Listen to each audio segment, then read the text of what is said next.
Patay.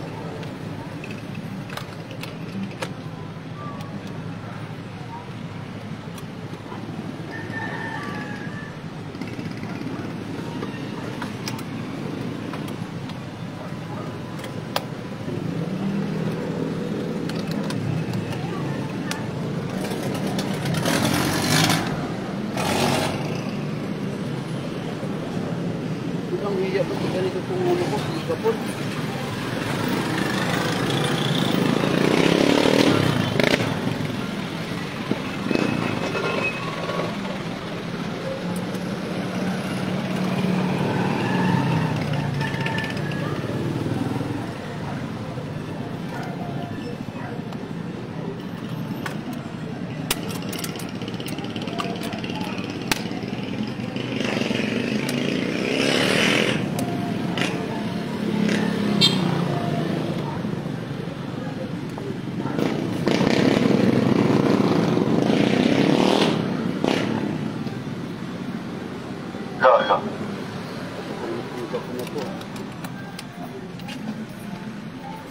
Magandang hapon po sa bawat isa at pasensya po sa abala na kami po magagawa sa hapong ito.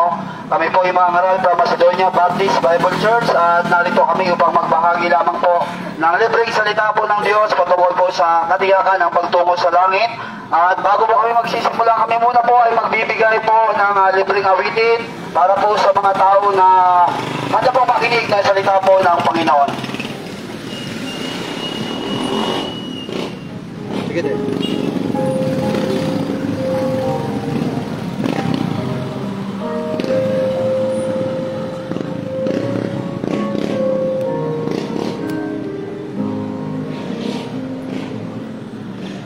Saan ka nabubuhay, mahal na kaibigan? Sa Diyos ba o pansarili lamang? Saan ka natutungo lang ba o inuulo? Isipin mo ito, kaibigan ko. Ngayon ang araw ng kaligtasan mo, kaibigan ko. Baka ang bukas ay di na darating. Buhay mo'y madaling lilipas ang magwawakas. Kaligtasan ay nasa Diyos lamang.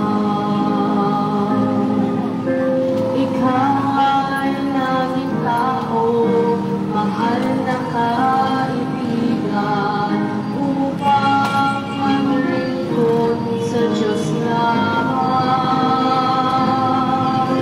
Si Kristo ang daan, tungo sa kaligtasan, makakamtan mo ang buhay na walang hanggan. Ngayon ang araw ng kaligtasan mo, kaibigan ko. Baka ang bukas ay di na darating. Buhay mo'y madaling lilipas at magwawakas. Kaligtasan ay nasa Diyos lamang. Magpasya ka ngayon habang may panahon. Alin lang ay pag-uwiin mo ngayon. Huwag nang magpaliban, huwag magalinlangan. Pinto ng iyong puso ay mabuksan. Ngayon ang araw ng kaligtasan mo, kaibigan ko. Baka ang bukas ay di na darating. Buhay mo'y madaling lilipas at magwawakas. Kaligtasan ay nasa Diyos lamang.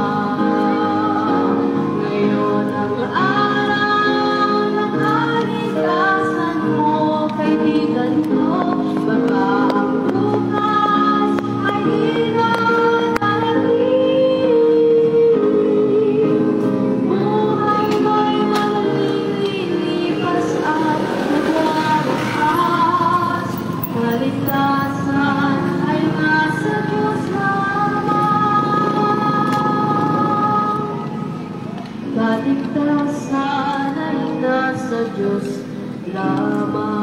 Lolo. To God be the glory. Magandang hapon po sa bawat isa at pasensya po sa abala po na aming magagawa sa hapong ito. Kami po ay mga ngaral from Macedonia Baptist Bible Church. Narito kami upang magbahagi lamang po ng libreng pangangaral ng salita ng Diyos. Hindi po ito patungkol sa religion, ito po ay patungkol po sa kaligtasan na ino-offer po ng ating Panginoong Jesucristo. Kung hindi mo ba natitiyak sa iyong puso kung saan tutungo ang iyong kaluluwa pag dumating sa iyo ang kamatayan, kaibigan, ito po ay tamang mensahe para po sa iyo. Kung hindi mo sigurado kapag dumating sa iyo ang kamatayan, anumang oras, hindi mo sigurado kung saan pupunta ang iyong kaluluwa, ito po ang ibabahagi ko po sa hapon pong ito. Bago po ako magsisimula, ako muna po ay mananalangin sa hapon ito. Nawa sana ang banal na Espiritu ng Diyos ang siyang kumilos po sa puso ng mga tao na naaabot po ng ating tinig at gamitin lang ako ng Diyos ng instrumento para magbahagi ang katiyakan ng kaligtasan. Ang madaming Diyos, dakila, makapangyarihan sa lahat, maraming salamat Ama sa bugtong mo na anak na sa Jesucristo sa pamamagitan ng banal na Espiritu na sa pong mangungusap sa hapon ito sa mga tao na hindi tiyak sa kanilang puso kung saan pupunta ang kanilang kaluluwa. Ama, pamigos na po sa bawat isa sa mga tao hindi pa nakakatiyak ng pagpungot sa langit at sa mensahe ito mabuksan po ang kanilang isip at puso at nawa sana ay manampalataya sa isang paraan ng kaligtasan. Walang iba kundi ang bugtong mo na anak, walang iba kundi ang Panginoong Jesucristo. Maraming salamat sa Diyos, nawa sa hapong ito ay ang pangalan ng bugtong mo na anak sa Jesus ang may taas po sa hapong ito sa panangaral ko po sa hapong ito. Maraming salamat. Kung aking dalangin sa pangalan ni Jesus na aming tagapagligtas. Amen. Magandang hapon po sa bawat isa. Sabi po ng Bible, according to Luke 5 verse 32, the Bible says, sabi po ng Bible,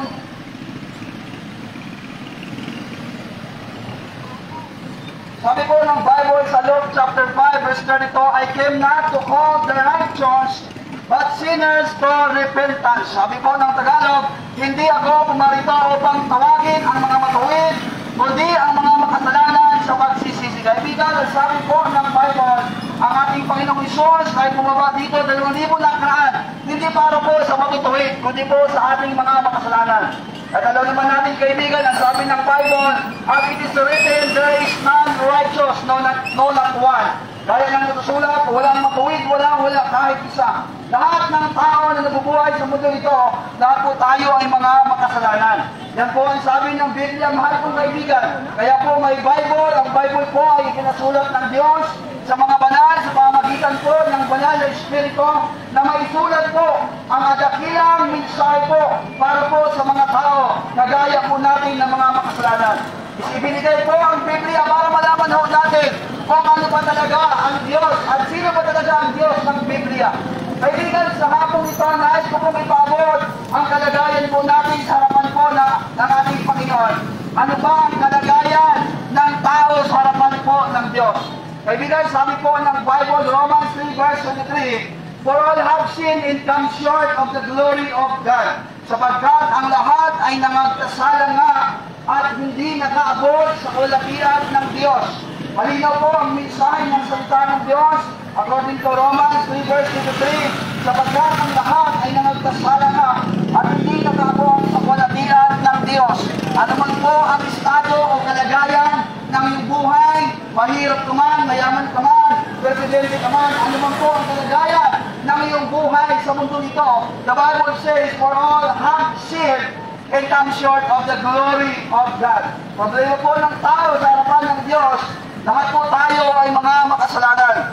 Pastor ka man, ministro ka man, pari ka man, nagsisimba ka man linggo-linggo. Ang sabi ng Bible, ang isang katotohanan sa harapan ng Diyos, lahat tayo ay mga makasalanan. Problema ho ng tao, kaibigan, hindi yung mga pagkain ng natin dito. Ang problema dito po, problema ng tao, yung tirahan, pananamit, pangangailangan, sa mga araw-araw po na buhay. Ang problema yan, kaibigan, ito po yung physical po na problema sa mundo ito. Ngunit ang ating problema spiritually sa harapan ng Diyos, ito po yung pinatawag na kasalanan. Kaibigan, mabigat po ang kasalanan sa harapan po ng Diyos. Kaya nga dahil sa kasalanan, tayo po yung nasipere sa presensya po ng ating Panginoon. Ang Ang dahilan po, walang iba po ang kasalanan. Tayo po ay spiritual dead, kaibigan. Patay tayo spiritually sa Diyos. Kaya ang tao hindi niya alam kung saan pupunta ang kanyang kaluluwa pag dumating sa kanya ang kamatayan. Kasi alam natin po sa ating buhay, ikaw at ako ay makasalanan. Lahat tayo ay nagkasala sa harapan ng Diyos, mahal kong kaibigan. At ang sabi ng Bible, makasalanan tayo, number 1. Number 2, dahil po sa kasalanan, ang tao po ay darating sa tinatawag na kamatayan. Ayaw ng tao pakinggan ang kamatayan. Pero ang realidad po ng ating buhay, sabi ng Bible, dahil sa kasalanan, dahil sa isang tao, pumasok ang tinatawag na kasalanan sa sanlibutan at pumasok ang kamatayan dahil po sa tinatawag na kasalanan. Kaya mga po kaibigan, ang pasiyan po ng kamatayan walang edad. Bata ka man, matanda ka man, lalaki ka man, babae ka man, mahirap ka man, mayaman ka man, may pinag-aralan ka man, wala ka mang pinag-aralan. Ang sabi po ng salita ng Diyos, according to Hebrews 9 verse 27, in us He is appointed unto man once to die, but after this, judgment. Ibigan, malinaw po ang salita po ng Diyos na bagang tao dumating sa kanya ang kamatayan dito. Sabi ng Bible, mayroon pong judgment. Sabi ng Bible, at kung paano itinagdaan sa mga tao minsan mamatay. At pagkatapos ito, ang tinatawag na judgment kung paghugo sa lahat po ng ating mga pagdadasala. Kaibigan, problema natin sa harapan ng Diyos, una, lahat po tayo mga makasalanan. Pangalawa, dahil sa kasalanan, ang tao darating sa tinatawag na kamatayan. May sakit naman o wala, ang kamatayan ay darating po sa isang tao. The Bible says in Romans 6 verse 23, for the wages of sin is death. Sapagkat ang kabayaran ng kasalanan ay kamatayan. Kaibigan, dalawa ho ang ibig sabihin po ng kamatayan. Una hong kamatayan, minsan kamatayan, dito po tinatawag na physical death. O ang ating katawan, ito po nagkakasakit, mamamatay, nilalagay po sa kabaong, nililibing. Ngunit, ang sabi ng Bible, ang ating kaluluwa, mahal kong kaibigan, ibig sabihin po ng death, separation ng ating kaluluwa sa ating pong physical na katawan. Pag ang tao namatay, physical, wala na pong nararamdaman. Kahit anong iyak mo sa mahal mo, pag dumating ang kamatayan, wala na silang nararamdaman. Dahil ang kaluluwa na nakakaramdam sa ating katawan, ito po'y humiwalay sa ating pisikal na katawan. At ang sabi ng Bible, ang ating kaluluwa, ito po'y harap sa Diyos. At sa lahat ng ating mga nagawang kasalanan, sabi ng Bible, ito po'y may judgment. Kaibigan, ikalawang kamatayan. Unang kamatayan, physical. Sa mundong ito, ang ating katawan ay babalik sa labog, kakainin ang uod, at ang ikalawang kamatayan, sabi ng Bible, tayo po'y haharap sa hukuman ng banal at perfectong Diyos at ang lahat ng ating kasalanan. Ito po may kabayaran, kaibigan. Alam mo kaibigan, sabi yun ng Bible, Revelation 20 verse 14 and 15, ito po ang spiritual death na sinasabi po ng Biblia. Spiritual death. Kaibigan, kamatayang spiritual. Ang ating kaluluwa, siya po ang nakakaramdam ng lungkot, ng sakit, ng bighati. Ito po ang ating kaluluwa, kaibigan. Kaya sabi ng Bible, minsan meron na ng kamatayan, at meron pong ikalawang kamatayan, ito po yung spiritual death. Ang sabi po ng Bible, Revelation 20, 14 and 15, and death in hell were cast into the lake of fire. This is the second death. And whosoever was found not written in the book of life was cast into the lake of fire. Ang kamatayan at ang Hades ay binulit sa lawa ng apoy.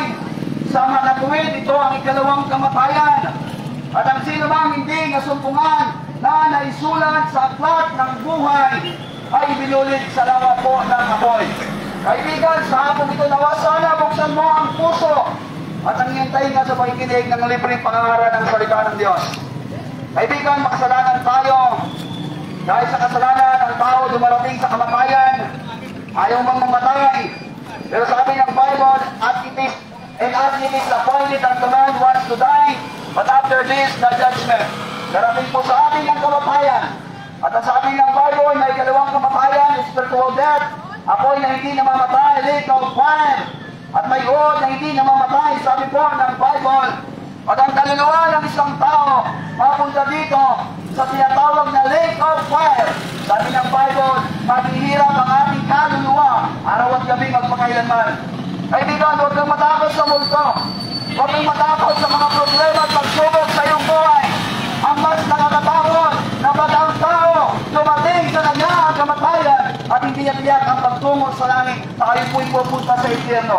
Sabi ho ng Bible, ang impyerno o lake of fire ang mas nakakatakot na lugar na dapat sana ho wag nating mapuntahan pag dumating po sa akin ang kamatayan.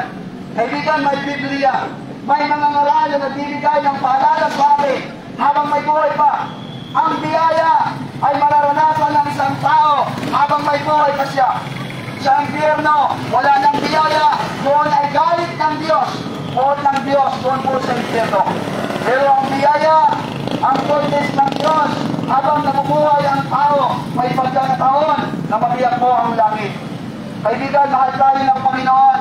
Kaya kami po ay nangangaral libre, walang bayan, nabibigay ng oras, nag-aaksaya ng boses, nag-aaksaya ng ano-ano man para may bahagi namin ang kaligtasan na ibibigay po ng ating Panginoon. Masamang balita, lahat po tayo ay nagkasala. At ang sabi ng Bible, ang dahilan kung bakit ang tao pupunta sa impyerno. Baka isa ka rito kaibigan na pupunta sa impyerno. Ito ang dahilan kung bakit ikaw at ako ay pupunta sa impyerno. Revelation 21 verse 8. Dahilan kung bakit ang tao ay pupunta sa impyerno. Number 1, sabi ng Bible, sa mga duwag. Dahilan kung bakit ang tao pupunta sa impyerno, number 1, sa mga duwag. Number 2, sa mga di mananampalataya. Number 3, sa makikiapit. Number 4, sa mga lunya. Number 5, sa mga manggagaway.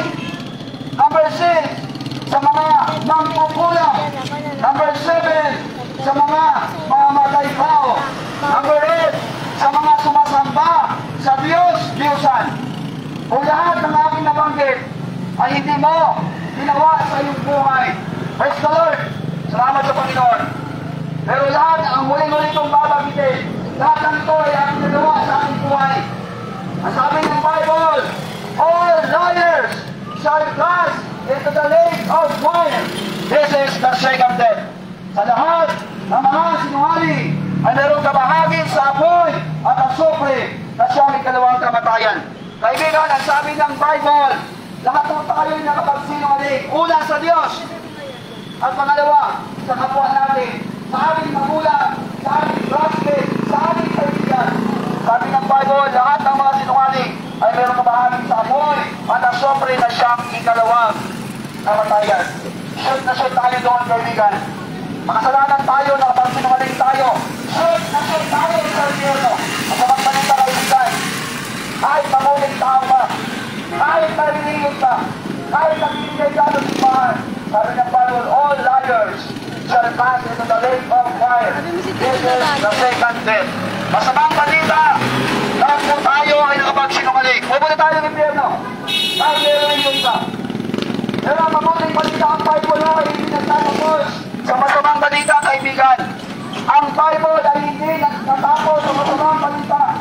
Kung may masamang balita, mayroon dakila, mabuting balita po para po sa ating mga makasalanan. Habang may buhay, may pag-asa. At ang totoong pag-asa, matatagpuan natin sa salita ng Diyos sa pangamagitan po ng ating Panginoong Jesucristo. Alam mo kung bakit bumaba sa Jesus, isang Diyos na nagkatawang tao, 2,000 na kalaan na mayubay sa krus ng Kalbaryo dahil kulang ang reliyon mo, dahil kulang ang kabutihan mo, dahil kulang ang pagsisimba mo.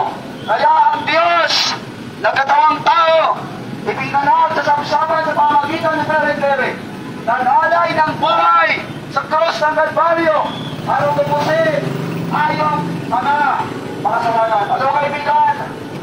Kahit busy tayo sa ating buhay, physical dito sa mundong ito. Sobrang busy natin sa buhay dito sa mundong ito. Busy tayo sa ating trabaho. Busy tayo sa ating pag-aaral. Busy tayo sa mga bagay-bagay. Hindi masama yan. Pero ang masama kaibigan bilang isang tao ay makakalimutan mo ang kalagayan ng iyong kaluluwa sa pagiging busy mo dito sa mundong ito. God loves you kaibigan. Kaya si Jesus ay nagbigay ng buhay sa krus ng Kalbaryo. Yan ang dakilang pag-ibig ng Panginoong Diyos para po sa aming mga makasalanan. Habang may buhay, maaaring natin magyak ang pagtungo sa langit. Sabi ko ng Bible, John 3 verse 16, For God so loved the world, that He gave His only begotten Son, that whosoever believeth in Him should not perish but have everlasting life. Sapagkat gayon na lamang ang pagsinta ng Diyos sa sanlibutan na ibinigay niya ang bugtong niya ng anak upang ang sino man sa kanya ay sumampalataya ay hindi mapahamak kundi magkaroon ng buhay na walang hanggan. Kaibigan, ano bang po ang relihiyon mo? Yan ay kulang para ikaw at ako ay pumunta sa kaharian ng langit.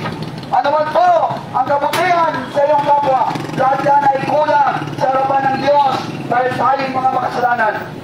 Ang paraan po ng Diyos Ama, tayo ang tao ay maligtas sa kapamakan ng impyerno, kundi sa pamagitan ng perpektong sakripisyo ng ating Panginoong Hesus 2,000 na nakaraan. Kaibigan, ang Diyos ang nagbigay ng paraan para tayo maligtas.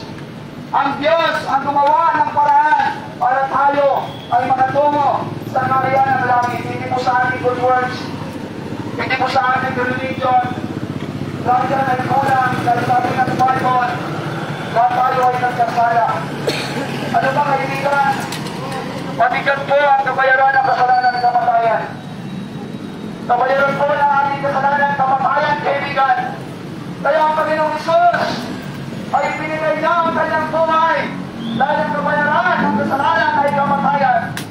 Dugo, banal at perfectong dugo na naglalay sa krus ng Kalbaryo para tayo ay matulog sa ating mga banda ng sana. Pero sabi ng Bible, matakamtan mo ang eternal life, matakamtan mo ang buhay na walang hanggan.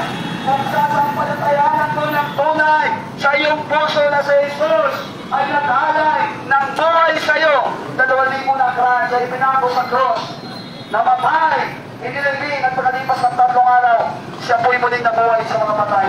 Ano mo kaibigan, bakit nagatawag ang tao? Alam mo kung bakit nagatawag tao ang Diyos? Pag siya'y bumaba dito na saan ng Diyos, lahat tayo patay dito. Pag ang Diyos ay bumaba saan ng Diyos, lahat tayo makamatay. Kaya siya po'y nagatawag tao. Dahil ang alay ng ating mga kasalanan ay dapat tugo. Perfectong tugo. Walang bakit, walang tumis na pagkakasala. Walang ibang po kundi ang ating Panginoong Jesucristo. Yan ang pag-ibig ng ating Panginoon. Siya po'y nagpapako para po sa ating mga kasalanan. Dahil sapat na po ang katubusan ni Kristo. Sapat na po ang kamatayan ni Jesus para ang tao ay maligtas sa kanyang kasalanan sa kapamatantuan ng impyerno. Sabi nga ng Bible, Romans 5:8, But God commanded His love toward us in that while we were yet sinners, Christ died for us. Natagwag, ipinagtatagubilin na ng Diyos ang pag-ibig niya para sa atin na nang tayo ay mga makasalanan pa si Kristo ay namatay dahil po sa atin. Napakaswerte mga kaibigan. Mayroong Diyos na nagkatawang tao para akuin ang kasalanan mo at ang kasalanan ko. Dahil ayaw ng Diyos na ang kaluluwa ng mabuhay at impyerno. Maingay man kami ngayon, pero darating ang time, balang araw, ipapaunawa sa ng Diyos ang aming pangangalan. Busy tayo sa ating trabaho. Salamat sa Diyos. May nangangaral, nagbibigay ng nagbibigay ng paalala kung paano natin matiyak ang langit. Alam mo kaibigan, pwede tayong bawian ng buhay, anumang sitwasyon ng ating buhay. Pwede tayong bawian ng hirap nating buhay. Pero ang nakakalungkot pag dumating sa atin ang kamatayan, hindi mo sigurado sa iyong puso kung saan pupunta ang iyong kaluluwa. Mayroong kasiguruhan, mayroong katiyakan ang Biblia. Kapag ika'y magtiwala ng buong puso may pananampalataya, kapag tiwalaan mo sa Jesus na binayaran ng iyong kasalanan, magkakaroon ka ng buhay na walang hanggan. Kaibigan, sabi ng Bible, Ephesians 2, verse 8 to 9, for by grace are you saved through faith, in that not of yourselves, it is the gift of God. Ano ba kaibigan? Ang buhay na walang hanggan ay hindi natin pinagtatrabahuan. Ang buhay na walang hanggan ay hindi natin pinagpapagayan. Dahil ang buhay na walang hanggan, si Jesus na ang nagpagan sa 2,000 na hanggan. Kaya sabi ng Bible, according to Romans 6, verse 3, for the wages of sin is death, but the gift of God is eternal life through Jesus Christ our Lord. Regalo na walang bayad ng Diyos, na buhay na walang hanggan sa pamagitan ng ating Panginoong Jesus. Gift of God, ang buhay na walang hanggan, regalo ng Diyos nasa tao kung tatanggapin niya sa pamagitan ng pananampalataya sa kanyang puso. Ano ba ang relihiyon mo? Ano ba ang kasalanan mo? Ang Diyos ay willing na magpatawad sa isang tao na nais lumapit, magsisi at manampalataya ng tunay sa ating Panginoong Jesucristo. Alam mo kaibigan, bumaba sa Jesus hindi para sa matutuwid, kundi para sa mga makasalanan na handang magsisi at tanggapin si Jesus as a personal Savior, Lord ng kanyang kaluluwa. Kaibigan, mahal tayo ng Panginoon, walang ibang kaligtasan na kay Kristo lamang. Hindi kay Maria, hindi kay Pablo, hindi sa ating reliyon, hindi sa ating good works, ang salvation through Christ by faith alone. Si Jesus ang namatay, nag-alay ng buhay, tatlong araw muling nabuhay sa mga patay. Sabi ng John 3 verse 15, that whosoever believeth in Him shall not perish but have eternal life. Sabi ng Romans 10 verse 9, kung ipabayad mo sa iyong bibig si Jesus sa Panginoon, na siya'y muling binuhay ng Diyos sa mga patay, ay maliligtas ka. Sabi ng Romans 10 verse 13, the Bible says, for whosoever shall call upon the name of the Lord shall be saved. Ang sinumang tumawag sa pangalan ng Panginoong Jesus ay maliligtas. Sabi nga po ng verse John 1 verse 9, kung ipabayad mo ang iyong mga kasalanan ng tapat at banal, siya'y tayo'y patatawarin sa lahat ng ating mga kasalanan at siya'y tayo'y lilinisin sa lahat ng ating kalikuan. Ang kaligtasan na kay Kristo. Si Kristo ang nagliligtas, hindi ang reliyon natin. Hindi ang good work natin, si Jesus ang nagliligtas. Pananampalataya. Sabi ng Acts 16 verse 31, believe on the Lord Jesus Christ, and thou shalt be saved in thy house. Manampalataya ka sa pangalan ng Panginoong Jesus, at ikaw ay maliligtas at ang buong sa pangalan mo. Kaibigan, makapangyarihan ang tugon ni Kristo. Sa mga taong tatanggap kay Kristo sa oras na ito, ngayon ang kaligtasan ng iyong kaluluwa. Alam mo kung bakit ngayon ang kaligtasan mo? Pwede dumating sa atin ang kamatayan mamaya. Pwede dumating sa atin ang kamatayan bukas. At hindi natin ito alam, kaibigan. Kaibigan, masama na ng mundo. Marami na nangyayari sa bansa natin, kaibigan. Yung hindi nalilindol ay nalilindol na. Yung hindi inaabot ng baha ay binabaha na.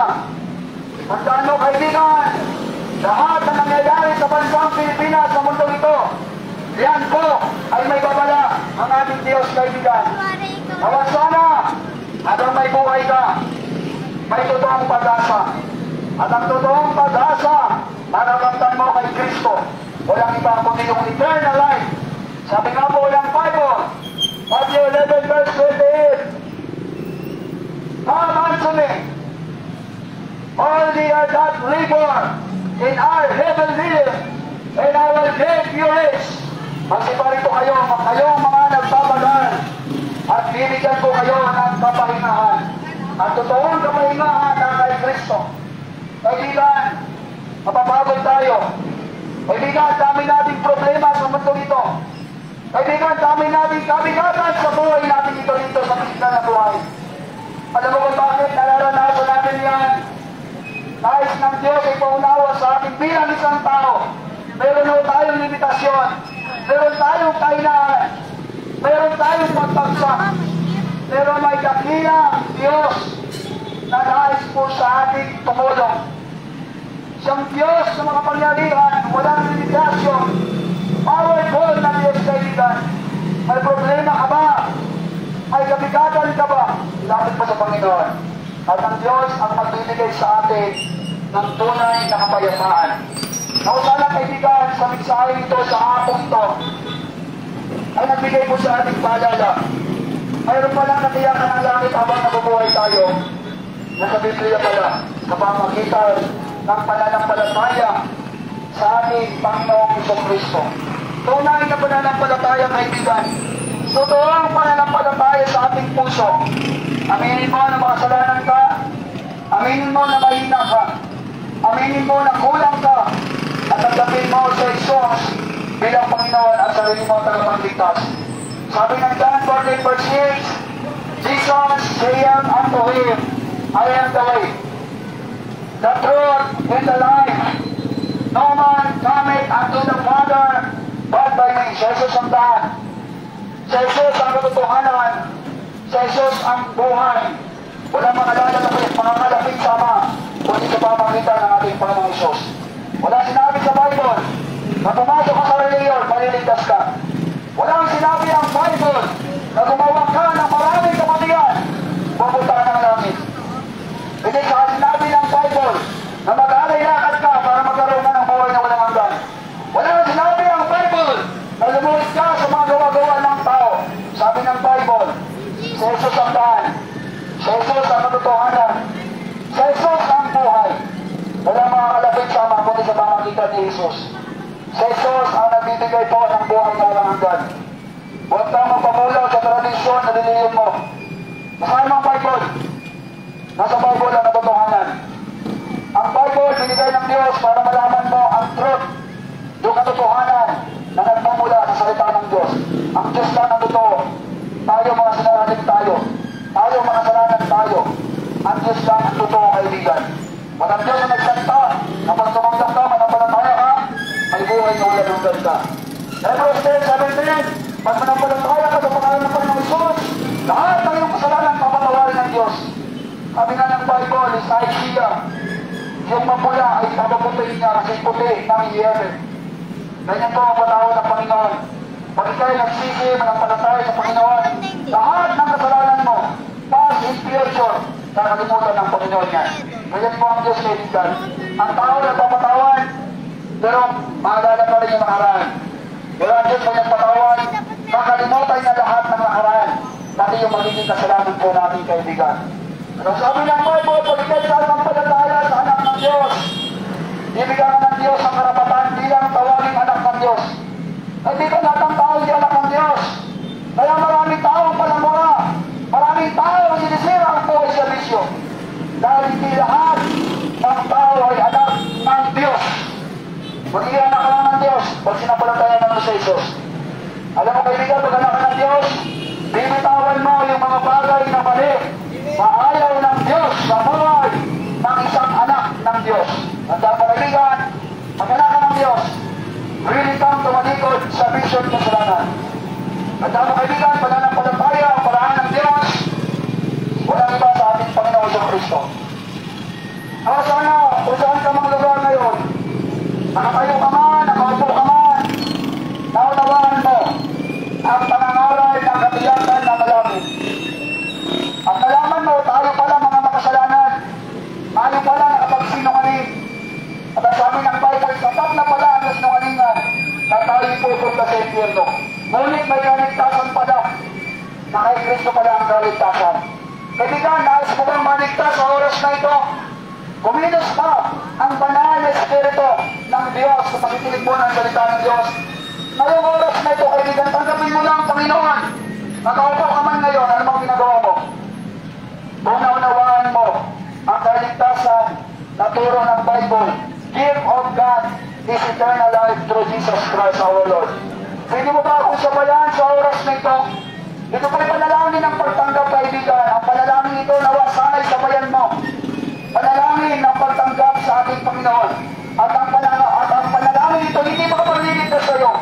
Ang makapagliligtas sa iyo, kung paano mo tunay na sinampalatayanan yung ginawa ng ating Panginoong Isus sa krus ng Kalbaryo. Kaibigan, ito ang panalangin ng pagtanggap. Naunawaan mo, makasalanan ka, pupunta ka sa impyerno, ay kaligtasan pala na kay Kristo sa pamamagitan ng pananampalataya.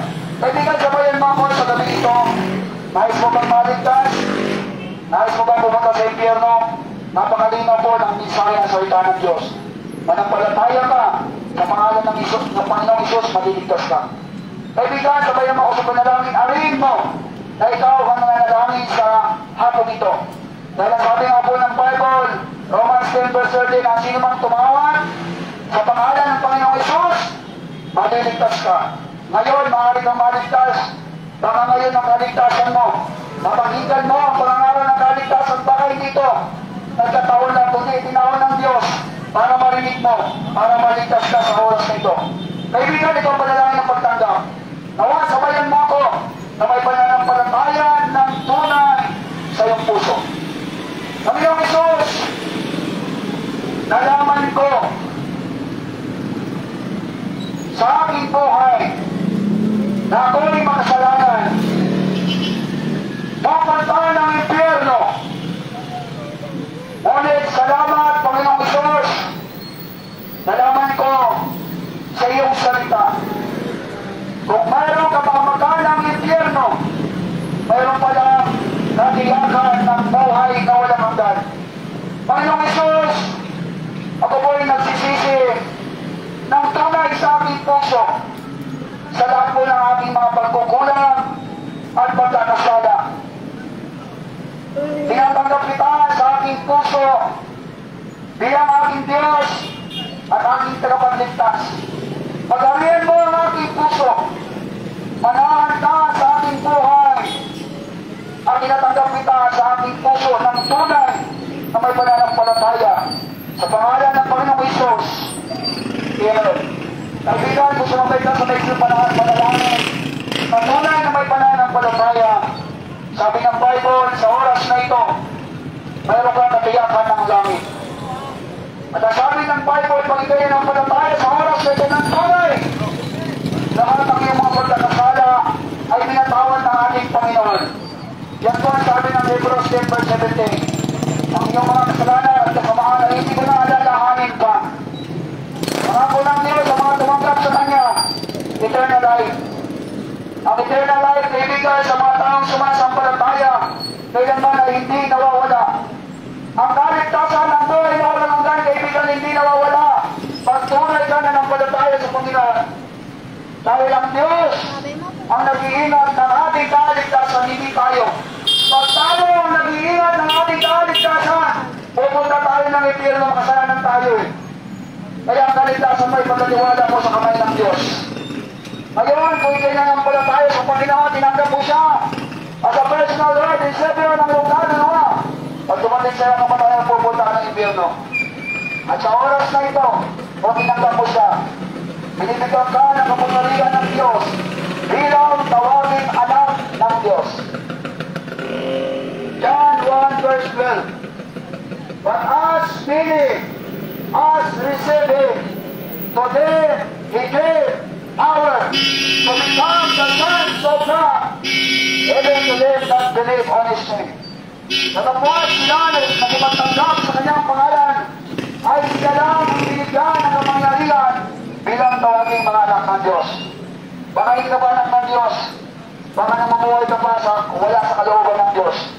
Kung anak ka na ng Diyos, mamuhay ka sa kalooban ng iyong Ama. Mamuhay ka sa kalooban ng salita po ng Diyos. Kaibigan, ang kaligtasan libre, walang bayad. Ngunit kung ikaw'y tumanggap kay Kristo, magpupunga ng kabutihan ang pananampalataya mo sa ating Panginoon. Maraming salamat po, pasensya po sa abala, pasensya sa ingay. Ang Diyos ay nagbibigay sa atin ng reminder habang may buhay ka pa, habang bata ka pa, habang malakas ka pa, isuko mo na ang buhay mo sa Diyos. Dapat ang buhay ng tao, ang gumagamit dapat ng Diyos, hindi ang mundo, hindi ang isyo, hindi ang kasalanan. Ang purpose ng buhay ng tao ay dapat ay paggamit sa kanyang panlikha. Walang iba kundi ang ating Diyos. Maraming salamat po. Magandang gabi po sa bawat isa. At nawa sana nagbigay ng reminder, paalala ng kamatayan darating sa atin. Makasalanan tayo, pupunta tayo sa impyerno dahil sinungaling tayo. Pero mabuting balita, may kaligtasan. May katiyakan ng langit habang may buhay na kay Kristo yan. Believe on the Lord Jesus Christ, thou shalt be saved. Maraming salamat at papalain tayo ng ating Panginoon. Ang maraming Diyos, dakila, mga pangyarihan sa lahat. Salamat sa buktong mong anak. Walang iba kundi ang Panginoong Isus na namayubay sa krus ng Kalbaryo para po sa aming mga makasalanan. Salamat sa banal na Espiritu ng Diyos na tunay na nagpapakilala o nagpapaunawa na kung tunay ka na ng palataya, ang Holy Spirit ay mananahan sa tao. Panginoon, sa mensahe ito nawa, nagbigay ng paalala sa mga taong wala pang Kristo sa kanilang puso. Sa mga taong wala pang tamang relasyon kundi religion lamang, madagang relasyon kaysa sa religion. Ingatan mo Diyos, ang mga tricycle driver, pagpalaan mo Diyos, ang mga naghahanap po ay dito po sa Lopez. Sa mga tricycle driver, ingatan na mo Diyos, ang kanilang mga pasahero, protection naman. Ikaw po ang mag-ingat sa bawat isa. Pagpalaan mo Panginoon, ang mga naghahanap po ay dito Panginoon. Alam namin ikaw ang Diyos na lahat na nakikita ng aming tinatago sa aming puso. Alam mo Diyos, ang aming kasalanan. Alam mo Diyos, ang mangyayari sa aming buhay sa aming kinaharap. Maraming salamat Panginoon sa regalo mong kaligtasan sa mga tunay na nagpalataya. Maraming salamat Panginoon. Maraming salamat sa buhay na patuloy na binabago. Kami po hindi namin deserve na pupunta ng langit. Pero salamat sa dakilang biyaya mo na binibigyan mo kami ng chance para makapunta sa kaharian ng langit. Ang impyerno ay nasinyo lamang para sa mga demonyo, hindi talaga para sa tao. Kaya ang tao na pupunta sa impyerno dahil sa kanyang pagpili sa kanyang buhay.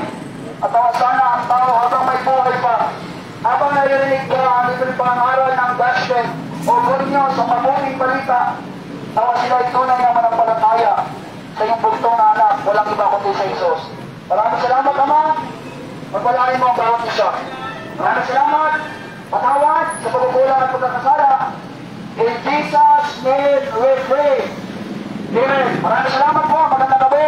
To God be the glory, ingatan tayong Diyos. Nawa, makita natin ang tunay na kapayapaan. Ang tunay na kapayapaan, kaibigan, hindi mo makikita sa jowa mo. Ang tunay na kapayapaan, hindi mo makikita sa asawa mo. Ang tunay na kapayapaan, hindi mo makikita sa pera, kayamanan mo sa iyong buhay. Ang tunay na kapayapaan, matatagpuan mo kay Kristo. Magkakaroon tayo ng eternal life, langit, pag ikaw'y tumanggap kay Kristo. Maraming salamat. Ingatan tayo ng Panginoon. To God be the glory.